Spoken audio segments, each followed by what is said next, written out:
is the Revisionary Podcast with your host, Juan Carlos. The Revisionary Podcast. Hello, and welcome to the Revisionary Podcast, a podcast where I bring on guests who have an opportunity to tell us real, non-fiction stories that happen to them in their lives, and after that, give them an opportunity to retell us the same exact story and change any of the facts that they want. After they've done that, then we take time out to have conversations and discuss how the changes that they would have made would have affected them today, or if the changes would have even mattered in their story. If you think that that's a cool concept, please go ahead and like us and subscribe and follow us along to make sure that you're up to date with all of our new episodes. Today, our guest is Neruda Williams. Neruda's an interesting guy. So, I met Neruda a few years ago in Harlem, where he's from, and where actually I was born, so I'm not from Harlem, I was born in Harlem, it's weird, I'm from the Bronx, we don't need to get into that. But anywho, I met Neruda because I was running a show, co-running a show up at the Shrine in Harlem, and Neruda approached my partner at the time about including us, or our location, in the Harlem Comedy Festival. If you haven't heard of the Harlem Comedy Festival, it's actually a really cool thing. It's actually Neruda's brainchild. And what he does is he tried to revitalize the Harlem art scene by putting on a comedy festival for mostly and specifically black comedians and giving them an opportunity to perform in front of audiences that look like them, and giving audiences an opportunity to hear specifically from comedians that share some of their life experiences and also look like them. It's a really cool concept, and I commend Neruda for going ahead and stepping up and taking this opportunity and creating spaces for people to perform. So, with that being said, why don't we go ahead and see if we can get Neruda on the line. Hey Neruda, how are you? Hey, what's up, Juan? How's it going? It's going well. Thank you so much for spending time and doing this with us today. No problem. Thanks for having me. Yeah, we're really excited to have you on the Revisionary Podcast. So how have things been with you? Where have you been? Have you been doing comedy lately? I haven't, because it's been a pandemic. Right. And, trying to be safe. I get it. Trying to be safe. And I'm just not really, I'll tell you something. Way before this pandemic, years ago, there was a guy named Stefan Mark who used to do open mics with me. He would always try to push the boundaries of what stand-up was, right? So sometimes he would do sets where, like, he didn't say anything, right? He was just silent for his whole 5 minutes. Or, did that work? Or he would... Got you. Look, I don't know, man. I don't yuck anybody's yum. Right. Whatever your process is, that's your process. Yeah. The 76ers. Uh-huh. So I was like, I was a young comic, and I was inspired by a lot of that. And he would try to do random shows in like Washington Square Park, or we did one over by Lincoln Center, where that fountain is or whatever. And he would bring out a little speaker thing, and we would try to do shows in the middle, but nobody cared. People are walking past, but babies crying. Yeah. You know what I mean? And then he did one on a train, and and at first it was okay, but I was like, no, I like being in a room with paying customers who came to see jokes, if not personally me, but they came to hear jokes. So for me, going out and doing a show in a parking lot or doing a show in Central Park, like I saw Giancarlo posted that his show was happening, and then someone was also running an open mic like across the park, like right next to him. And it's like, I'm not about it. It's not for you. Like, it's not for me. And I'm sure that because of the circumstances, audiences are there for that. And it's probably not as bad as I feel like it is, but that's just not how I like to do stand-up. So, and then of course we talked about the Zoom shows, and I can't really get busy with that either. Like I kind of feel like, well, we might as well just do this. It might as well just be an interview, and you ask me stuff, and I'll say what comes to mind. Hopefully someone laughs, But me writing down jokes and then trying to deliver a joke across this feels too awkward for me. So yeah, I haven't been doing that much comedy. You know what it is for me with the Zoom shows? I think like my biggest pet peeve is that when I'm on stage, right? I kind of I vibe to the crowd, right? And I feel like I just don't get that vibe when I'm on a Zoom show. Like part of it is I'm on a stage, I'm standing up. I've never sat down. I don't use a stool or any of that. But when I'm in a Right. Zoom show, I can't help but to sit in a chair, or I'm walking around with a phone to my face, and it's not for me. It's weird, you know. I mean, I have a setup now where I could technically connect a mic and like stand up and actually do a set, but it feels like a sketch. It feels like I'm acting like a stand-up comic and not doing stand-up comedy. So yeah, I can't really get down with it. But and then yeah, also I don't usually sit down. You know, I'm not Patrice O'Neal. I'm not Right. fucking, you know, like I'm not, you know, over here you know, waxing poetic. I usually do like dick jokes and, you know, and yeah, and just real silly shit. So I think it's more appropriate that I'm in a live audience and I can smell the sweat and fear on them. Sometimes it doesn't always smell good. I don't talk about that part of stand-up, but No, I will say this though. I should probably be more reticent and ready to do Zoom shows because it's probably safer than, you know, doing a club show even before the pandemic. You know, I'm probably less likely to catch herpes or get shot by the police on the way to the show. So, yeah. Well, I mean, I guess that's the perfect transition since we're already here. Right. Okay. Why don't we go ahead and get into this? So why don't you tell us your story and go ahead and paint a picture for our audience. Make them feel like they were there with you and just walk them through and show them how you saw things from your point of view. Okay. It was April 24th, my birthday, about 2 years ago. And I had a good night. I was at the Grizzly Pear earlier that night doing some shows, doing a couple spots. I was kind of tipsy, but I wasn't like super drunk, you know? Right. And I like to get like fucked up, but I was planning on coming back and hanging out with my girl and getting drunk with her. Mm-hmm. So I was like, you know, a little tipsy, and I get on the train at West 4th. I think it was like the F train. I'm just chilling. And, you know, there's always some crazy shit on that line, on that A, C, E, F line. There's always like, I remember one time there was like mariachi dancers, a homeless person, a break dancers, the drummers. It was like a full concert that happened in 3 stops. And this night was like the same, you know? So I wasn't really paying too much attention to everything going on. And then some like homeless dude gets on and he's just like harassing people and like yelling. And so I just put my headphones in, boom, boom. And I'm like, you know, I'm just gonna listen to music and ignore this crazy shit. And then for some reason, he decides to come at me.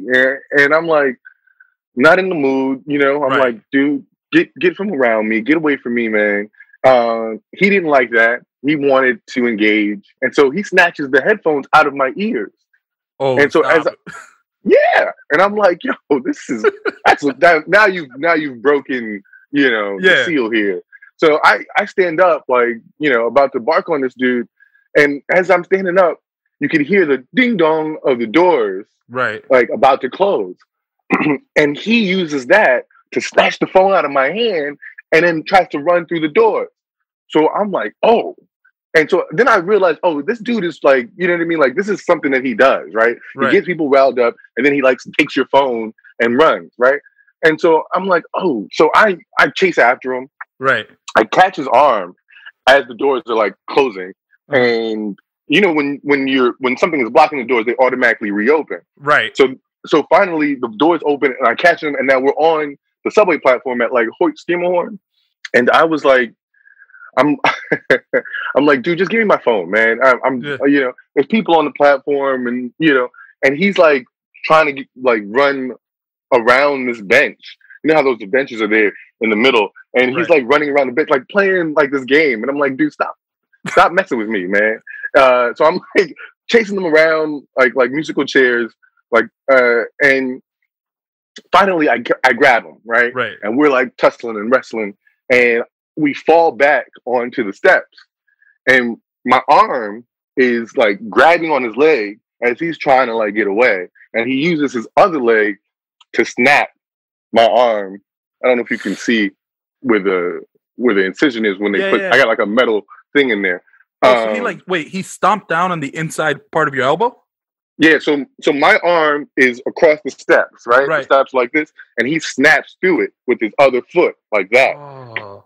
And it it pops. And my bone is like hanging out, and my arm is like dangling like this. Yeah. Happy birthday to you. Right. And I'm like, I'm screaming. People are screaming because they're like, what is going on? Right. There's blood, and it just was gross. So he runs off like into the subway tunnels. Like he ran into where the train goes. He ran in there and dipped. And I wasn't going to chase him in there. I'm not 16 anymore. You know what I mean? Like if I was, also my arm was broken. So I was done anyway. Like fight over. Like if it's MMA, they're calling this, right? But when I was a kid, you would run through the tunnels. You would run across the tracks to get to the other side if you got on the wrong side of the train and was going the wrong direction or whatever. But my arm is broken. What? I grew up in the Bronx, and I never did that once. You never did that? Nah, that's some real Harlem stuff. I ain't gonna hold you. Oh, well, yeah, I guess. Or maybe it's just my crazy butt. But, I'm like, my phone is gone. My arm is broken. It's my birthday. Right. It's like 1, 2 a.m. I'm just like, oh, my God, this is the worst. So now I'm like, I got to go to the hospital. And I walk up the steps, and when I walk up the steps, I see 2 cops like right there, right at the turnstile. And I'm like, y'all ain't hear the screaming, the fighting. Like, what good are you? Right. So they asked me, like, they can see my arm is like looking crazy. Mm-hmm. And so they asked me, like, what happened to you? What were you doing? And I was like, I just got into a fight with this homeless guy, and he robbed me for my phone, and I just need an ambulance to go to the hospital. And they're like still like questioning me, and I'm like, you know what, forget it, because I'm getting the vibe that they think that I have done something wrong, right? As especially in YPD, but I think most cops do. The first instinct isn't to protect. The first instinct is to investigate, right? Mm-hmm. I was like, yo, I'm good, forget it, I'm just gonna go, because it was Hoyt Skinnerhorn, and there's like a Brooklyn College Hospital, something like right there. And so I was going to walk, with my broken arm, the few blocks to the hospital. Right. Finally, they're like, okay. And they call in for backup and for an ambulance. And so I'm thinking at first, like, oh, you calling for backup so you guys can go down there and search for this guy, maybe. Mm-hmm. No, they called for backup for me. And they put handcuffs on my unbroken arm, on my good arm, and they cuffed me to the stretcher in the ambulance. And I'm like, why am I being cuffed? Why am I under arrest? They're like, well, we don't know what happened. Right now, we think that more is going on than you're telling us, this and the third. And I'm like, I don't have anything to do. I don't know what you're talking about. My arm is broken. Anyway, they take me to the hospital. I go into surgery. They put a rod and a bunch of pins in there. And I'm still handcuffed, by the way, on the other arm.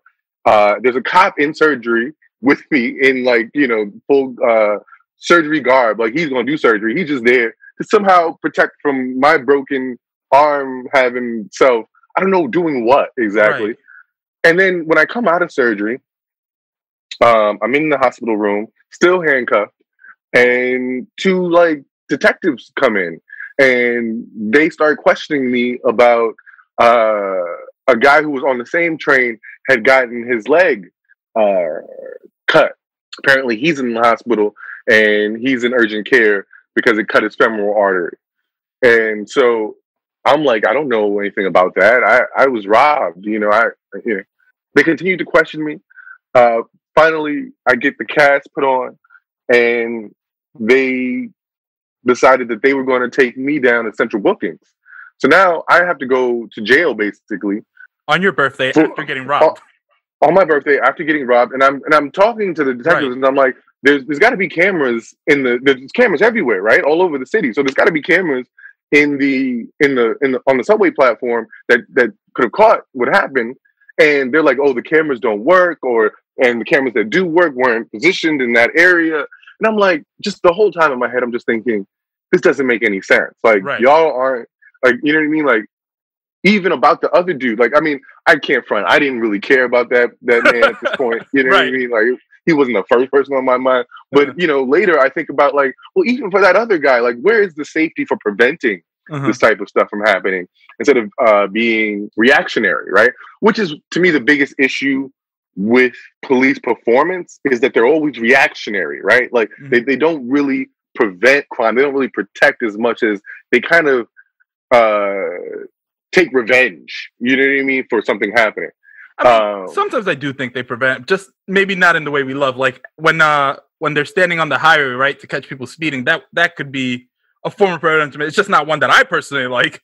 But right. I mean, yeah. I think having a uniformed officer on a corner or in a subway, but like on the platform where things are going down, are preventative to an extent, right? Because I think you're less likely to do something if you know the cop is right there, right?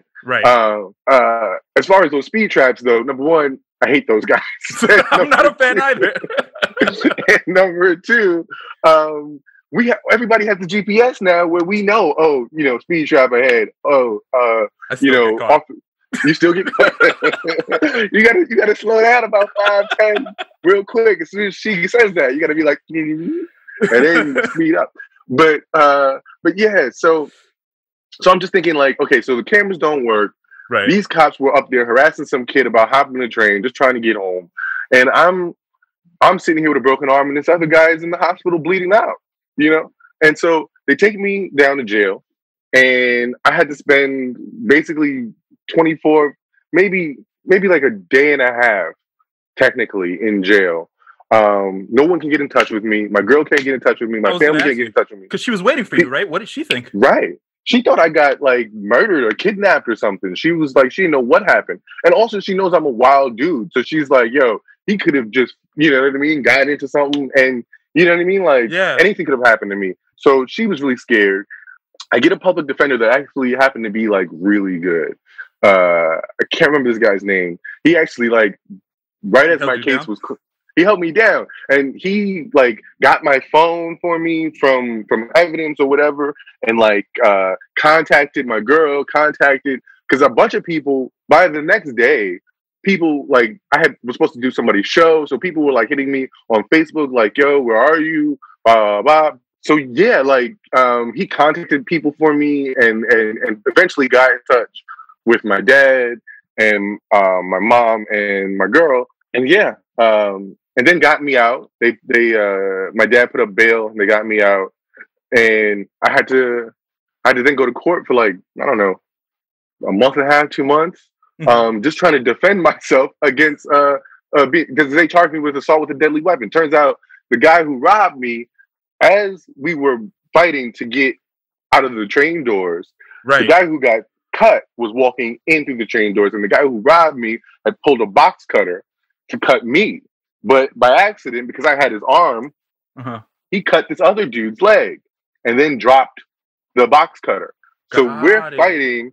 This kid is bleeding out on the train as we're fighting, and he takes my phone. This kid is at the next stop, bleeding out on the train. His friends take him to the hospital, and then they told their story. He's a white dude, so they didn't harass him. They just believed him. And then they were saying that I was the dude. They had convinced him too. The train detectives that talked to me had convinced him that maybe I was the guy who had stabbed them. And so they didn't give you the benefit of the doubt. They just try to like initially incriminate you. Gotcha. Close the case. That's wild. Right. And so it's 1, 2 in the morning when this happened. So everybody, I'm sure, on that train is a little sloppy, is a little twisted or whatever. And so dude doesn't know which black dude cut him. Like, you know what I mean? Dude is just like, I got cut and for no reason. And so he's like, whoever you got in custody, that's the dude. You know what I mean? Right. As I think most people probably would. Because I mean, especially if you're white, you probably trust the word of the police. Like the police, I mean, they're trying to help you. And they're like, well, we got this guy in custody. You know what I mean? He's probably the guy who cut you, right? And you're like, yeah, whatever. Like, get somebody. And so I don't really blame dude. Like, I'm not mad at him because I know how police twist things. You know what I mean? Yeah. So for like a month and a half, 2 months, I had to go to court to defend myself from an assault with a deadly weapon charge. And finally, it got thrown out. The lawyer, this was like his last case before he went to the private sector. That's how good he was. He was like, yo, he was telling me the whole time. He's like, yo, man, another month or so, you're going to have a new lawyer because I'm about to get this guap. And I was like, yo, just don't leave me hanging yet. I need your expertise. because a lot of these public defenders be sloppy, man. They do the least amount of work, And so I was real lucky to get this guy who knew his stuff really well. And so, he got the charges thrown out eventually. And then I had to rehab for, I don't know, must have been like 4 or 5 months of rehab on my arm here. Were you going to ask something? No. I was going to ask you if it was your arm, and how long did it take you to get like full functionality back? Like 6 months, and then even after that, during the rehab, I was like, I did like maybe a few shows, but I was real hesitant to. I did a few shows with the cast on, but I was still real hesitant. One of those. Now that I'm thinking back, I think when I first met you, you had the cast on. Oh wow! Yeah. I never knew why. So that was and I wasn't talking about it too much. I think I did like a joke or a bit about it once or twice just to explain the cast, but I didn't really tell too many people about the story until just recently, because it was a traumatic experience, man. And I'm not a tough guy or anything, but like, I grew up in Harlem, and like, I grew up slap boxing and shooting five and, the whole 9 yards or whatever. I felt like I could hold my own, you know what I mean? Like I felt like I could protect myself. And then this happened, and then, my arm was not fully working or whatever. I didn't feel safe. You know what I mean? So for a long time during that period, and even after, I was hesitant to go out too much. I was hesitant to do too many shows because I didn't want to be out too late. Because I just felt like, if something went down, I don't think I can protect myself. And that really messes with your head, So that was hard. And then when I finally got back to feeling okay, I could do push-ups, I could lift a little bit. I was like, okay, I'm going to get back to stuff. So that was about, the beginning of last year. And then over the course of last year, we hung out, we had done a couple of shows. Right. Everything was fine. It cut to then this year, the pandemic happens, and it's like, okay, well, I'm back in the house. So I have a few questions for you. By any chance, so do you know whatever happened to the homeless guy? So was he convicted? No, I don't know. I don't think he ever got caught. I never got my phone back. Wait, I thought you said the lawyer was texting on your phone. Oh, no. He on my Facebook. That's what I meant. He got in my Facebook. And then contacted people. Yeah. Okay. But I never got my actual phone back. No. I never got any real closure to the whole situation. What about the other guy? Is he okay? Is he walking around? I think he made it. I mean, again, that wasn't like my friend. Like, right. I don't, You're like, I hope you make it. Yeah, I mean, I'm pretty sure he was okay though, because wasn't being charged with murder. So, right. I'm pretty sure he survived. Yeah. Wow, first off, this is a wild story. Like, I need you to know. Like, I understand that you still need closure, but this needs to be like a screenplay, like kind of like A Night Of or something like that. If you haven't seen it on HBO, check that out. Like, it's just like, and what's crazy about this is that this is something that could happen to anyone in New York. Like, right. It wasn't any particular reason. It was just your night. Yeah. I mean, growing up in New York, I think you feel like Teflon. Like, you know what I mean? Like, especially when you go to other places. You know what I mean? Like, maybe not Southside Chicago or Compton, LA, but like, for the most part, if I'm in San Francisco or if I'm in, Milwaukee or something like that, like I'm from New York, like, you know what I mean? Like, I can handle myself. So that's, growing up, that's just in you, right? And then when it's your night though, it's like, oh wait, no, you're just human. You're just a regular dude like everybody else, and you could get it too. It's funny you say that, because I remember growing up, I grew up in the Bronx, as I said earlier, and I remember as a kid, I would go back to the Dominican Republic. And in my head, for whatever reason, I was like, oh, I'm from New York. I'm from the Bronx. Like, these kids are not going to do anything to me. And I remember getting into some of the stupidest fights that you could get. Like, dumb stuff. Like, I remember one time I'm sitting like, maybe 50 yards from this kid.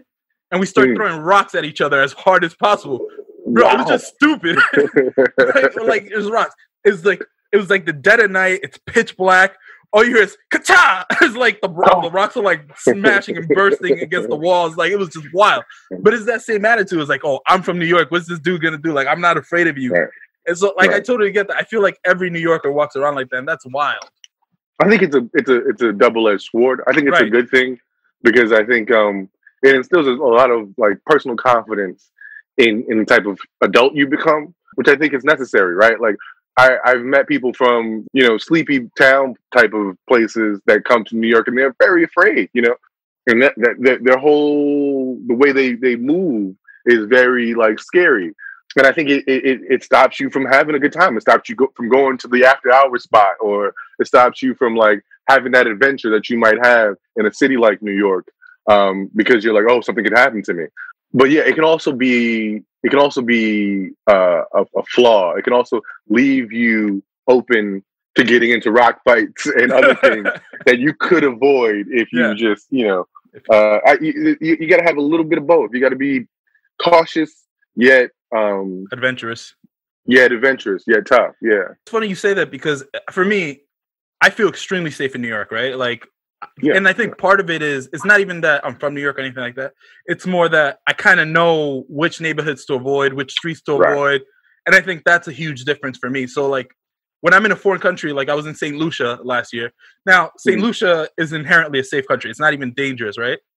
But I wouldn't walk down random streets or random alleys because I don't know them the way I know New York. I totally get that. And yeah, of course, there's places in New York that I'm not, I'm not going crazy. I'm not going to East New York and screaming and yelling. I'm not, I'm not an idiot. But I was like going from West Fourth to Hoyt Skimmelhorn, and like anybody who knows New York knows that's like the whitest. Like, you know what I mean? It's safe. Like, that's what you're saying. It's a safe place. Yeah. So I'm not going to Brownsville. I was in my head. I was like, oh, nothing is gonna happen, and that's why you can fall asleep going from 59th Street to West 4th Street, or from West 4th to Hoyt Skimmelhorn. You can fall asleep on the train. I've been doing that for years, and after that shit happened, I realized how fucking dumb that is. Like falling asleep on the A train and ending up, at Coney Island, and just being like, oh, whatever, I guess I just got to get back on the train and take it back, and not having a care in the world. After that happened, I was like, I don't think I can ever sleep on the train again. Like, I don't think I could ever do that. I mean, I used to fall asleep all the time, and like I'd go up to the Bronx, but I have that New York superpower that like I wake up right before my stop. right before. It's beautiful. It's a beautiful thing. Yeah. Like, you didn't grow up in New York if you never developed that skill. It's just like it comes with it. One of my girlfriends wasn't from New York, and she would see me do that, right? And because I'd be drunk, we'd both be drunk, right? And you know what I mean? Like, and she noticed a couple times where I would just do that, like, all right, I stopped this next, and she'd be like, "How do you do that?" It's just the motion in the ocean, babe. Like I just know how to go. I know how to sail the train. Yeah. That's cool. All right, so this is the fun part of the Revisionary podcast, all right? We've gotten to that point where you get to tell me your whole entire story again, right? Okay. But you get to revise it however you please. I mean, if I was to revise it, it wouldn't have happened. So, right. Story over. Like, right, so done. Over. Peace, Carlos. You know what I mean? Like, I'd say, all right, it would still be my birthday, and I would still be coming from a show. Right. And I'm on the train. Homeless guy gets on the train, and I don't put my headphones in. I keep everything in my pocket. So now, do you sit someplace different? Do you think that had anything to do with it? Maybe, because I think if I was sitting like right next to the doors, and he started walking over there, and he had been wild, I might have. I mean, now revising the story, I would have just gotten off the train. You know what I mean? I just been like, you know what? I'll take the next one, man. Like, you know what I mean? Like, that's another thing New Yorkers don't like to do either. Like, if we're on the train, we're on the train. I'm not waiting to see if the next train takes an hour and a half to get to me, and now I'm not getting home till 6 a.m. But in hindsight, I would have just gotten off the train. I'd have kept my stuff in my pocket, so he didn't have a chance to snatch it. I would have just gotten off the train, waited for the next one. Yeah. Let me ask you this. Are you okay? Because again, we essentially come from the same place. Like, I was born in Harlem. I wasn't raised there, but I was born there. You know what I'm saying? So we're from, and Harlem is right there. We're like from the same place. So now, I know that like when I get on the subway, right, I kind of have a plan. Even if it like I'm not actively thinking about it, I have a plan. Like, depending on where I'm going, it affects how I pick my seat, what door I stand next to. Like, if I have a backpack, where am I sitting? How am I wrapping around my leg? Like these are things that I think about right before I get on the train. So now, do you have a plan? And like, did you put your plan in motion that night? You know what? I don't usually have a plan. Like, my older brother used to be that, right? He used to be the type of dude who knew which bus to catch to get to the right train and where to be on the car to get out exactly where your exit is to be closest to your final destination or whatever. And I used to always be like, man, just get on the train. You know what I mean? Like, so I don't really think I had a real plan. Right. And then also it was the end of my night, right? So it's kind of like, in hindsight, it would have been better, like I said, to sit next to the doors. I was sitting, because on those trains you got those two seats that are out in the middle, and then you got the seats by the door. So the doors are like right there. There's those 3 seats there, and then there's the 2 seats, right?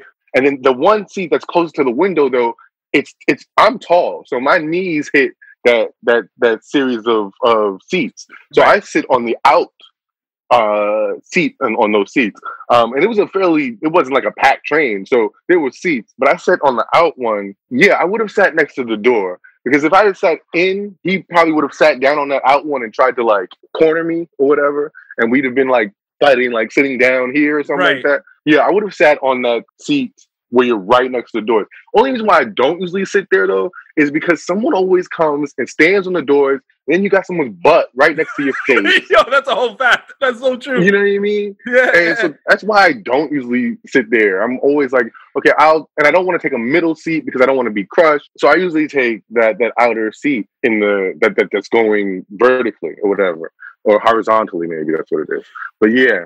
Okay. Yeah, I go ahead. Yeah. Let's break this down. Let me ask you. I'm going to pick your story apart a little bit, if that's okay. Mm-hmm. Mm-hmm. So you're fighting, right? You're outside the train. He doesn't break your arm. Well, yeah, I would change that too. What happens? Walk me through that. He doesn't break your arm. What would happen? If he doesn't do that snap, then I would have got him, pulled him down, right, yanked him by his feet. I've thought about this part, right? I thought about this part. You know how you always like you always can plan a fight after you've had it. Like, that's the point. I would, So yeah, no, I would have yanked his feet so that he falls, and then I would have gotten on top of him and then just choked him out. Okay. And then took my stuff, and then what's funny? If that would have happened though, right? Then I probably would have gotten arrested on sight, because then I would have attacked him. He'd have been like, the cops would have been like, "Oh, did you just choke this dude out?" And I'd have to explain. Right. So no matter what, I end up in Brooklyn Central bookings anyway. But no matter how you advise this, but yeah, I would have just choked him out, not to kill him, of course, but just so that he passes out. Take my stuff back, and then I would have gotten out of there. Yeah, I would have. Okay. I dipped. So let's take this a step further, right? Let's say your arm didn't break. You went to the cops because he got away. They believe you. Okay. Yeah. Yeah. Like, walk me through that. What would you have wanted to happen? Like, realistically, what do you think they could have done? How do you think they could have been more helpful for you? Well, before I go into realistically, I will say, in my dreams, I would want them to be super cops and run down into the tunnels and chase them, and grab them and get them. Not hurt them. Don't hurt them. Because even though we got into our thing, I don't want nobody hurt, especially not by the police, but I don't want nobody hurt. Right. But catch them and get my phone back and be like, here's your phone, Mr. Williams. And you have a great evening. And, ask me, do I want to file charges? I wouldn't have. I would have been like, nah. I don't want to file charges because I'm a cool dude, but treat me like I see on the cop shows, like I see on NYPD Blue and Law and Order. Yeah, but in reality, they weren't going to do that. Right. In reality, real cops don't do stuff like that, and I don't think there's much they could have done. I think in reality, had I not had a broken arm and I had just had my phone taken, they probably would have taken my statement. Told me that they'll contact me if anything, if any details come up. I would hope, there's that iPhone thing where you're supposed to be able to trace your phone. But that never works because your phone is always dead by the time you can get to that thing. Or they've already reset it and all types of stuff. I would hope that they would do that maybe, question, take my statement, take my information to contact me if they do get a hold of the phone. And I would hope that they would take the time to trace the phone, find out where its last location is, and investigate that. I don't know police stuff, man. I don't know. They just start typing wildly into a computer. Yeah, just yeah. I mean, do that. Do that. Don't harass me. But yeah. So here's another question: did you I know you saw this? You were told the story after the fact, but did you ever actually see the guy when he walked in, or what the guy who got stabbed? What's funny? No, I mean, there was. I guess there's a blur of people standing on the side, right, as we are running out, but not specifically this, this person. I don't even have an image of them in my head. So yeah, no, I didn't really notice anything. I was just focused on this guy. Give me my phone back was my whole thing. So yeah, I didn't really pay attention to anything. Which at the end of the day, I feel bad about that too, because we're running like bats out of hell all around. Who knows who could have gotten hurt, who could have got pushed into the tracks from us fighting. There's a whole lot of stuff that could have gone down because we're so focused. He's focused on stealing my phone. I'm focused on getting my phone back. Yeah, the bystanders. The bystanders were not thought of. I think it's interesting that you actually consider it, because I feel like it's very easy in that scenario to just be so hyper focused. Me, I need to get out of this. This is my situation. I don't know what happened to that guy. I mean, I hope he's fine, but I'm sure he's okay. Yeah, mess around, probably got a settlement from the city. From the MTA or something. I get nothing. He got $1 million. Until what's gonna really happen? You're gonna turn this into a pilot or a screenplay or whatever. You're gonna be at the Golden Globes giving your acceptance speech, and he's gonna get up and excuse me, sir. Where's my cut? Right. That's my story. No, that's my story. You are a character in something that happened to me. He's gonna write the sequel from his point of view. Right. I'm all down for that, man. I'm all down for that. I'll be in it. I don't write sketches and screenplays usually about my life. I write jokes about my life, but I don't really. Usually, when I'm thinking of stories, it's a fictional thing. I told you about something that I'm working. I'm not going to talk too much about that, but yeah, it's about other people that inspired me to kind of breathe life into stories. But my personal life, you know what I mean? Number one, it's too close to home. So there's two things to that. One, I don't want to embellish it because it really happened to me, and then number two, because it really happened to me, it's hard to think about what will people like about this? What will people appreciate about this? How will this be received? It's just something that happened to me. So I can tell it like this, but talking about telling it in other formats is just not really my thing. No, I get that. Let me ask you, I guess the wrap up to this story. Given all the changes that you added in, the way you revised it, what do you feel the long-term impacts would have been? Walk me through it. With your revision, how would your life have been different? I mean, obviously, you wouldn't have gone to jail, but... Yeah, well, there's that. So cut to, instead of being in a hospital and getting surgery or going to jail, I would have been back at my crib with my girl, and I'd been telling her this wild story. Yo, this dude on the train just now tried to take my phone, baby. And she'd be like, what? And I'd be like, yeah. And then, I had to bust him up, And then, and I got my phone back, because, I hold mine down. And she's like, oh, baby, are you okay? I'm like, yeah, I'm fine, man. You just see the other guy, I probably would have posted a Facebook post about it. Yeah, wow. Somebody tried to wild out, got wild out on, something. World star. World star, it'd have been ridiculous. But you know what? I would also, though, I wouldn't have grown. True. That experience, it did kind of freeze me up for a little while, but it was important to check how much am I drinking when I'm going out? How much, you know what I mean? How much am I paying attention to my surroundings when I'm going out? How much am I just relying on being from Harlem and not being a serious, cautious adult about the fact that this is the real world? I don't think any of that would have come if this didn't happen, So, I mean, so it sounds like you've been able to work through it and find some of the silver linings from the situation, and you've just matured. So that's really good. Not everyone can walk away from a situation like this and turn it into a positive. So I commend you on that. Oh, appreciate it. Yeah, a lot of people, dwell on the woe is me part of things. But I do think, and then don't get it twisted, man. I was depressed and all, sad for a while, like on so many different levels. But at the end of the day, I think it's just healthier to learn from every experience. Every traumatic experience, there's something that it's preparing you for, and I try to live like that. So before I let you go, I'd like to end this podcast by asking a simple story. Could you tell me about a quick happy memory or happy story from your childhood? It's such a random question that I'm thinking hard, but it's not that hard. Like my childhood wasn't horrifying or anything, so it's not that I'm like, oh no, I don't have any happy memories. But you know what? My grandfather got me one of those Jeeps.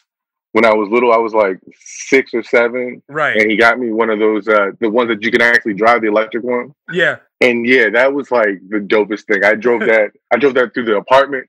It's New York, so we live in an apartment. So I'm like, brr, and it makes all that. The old ones made all that noise. So I'm like, you're beeping all around. Yeah, beeping it, driving it around on the block, trying to be as fly with it as possible. That was probably one of the great memories of childhood. Yeah. Well, that's a cool story, and I want to thank you once again for spending time with us, Neruda. I think that was a phenomenal story. I really enjoyed listening to it. I'm sure our listeners will too. Well, thanks, man. Happy to use it to do something with it. Not let it just sit in my memory bank. The time I got beat up and robbed. I'm glad it can inspire others or entertain others. That's what I'm here for, man. Any last words to our listeners before I let you go? No, not really. Stay safe out there. Wear a mask. And do your best to be happy. All right, everyone. Thank you, Neruda. Peace. The Revisionary Podcast. If you enjoyed listening to Neruda, please feel free to follow him on Instagram at NerudaBear.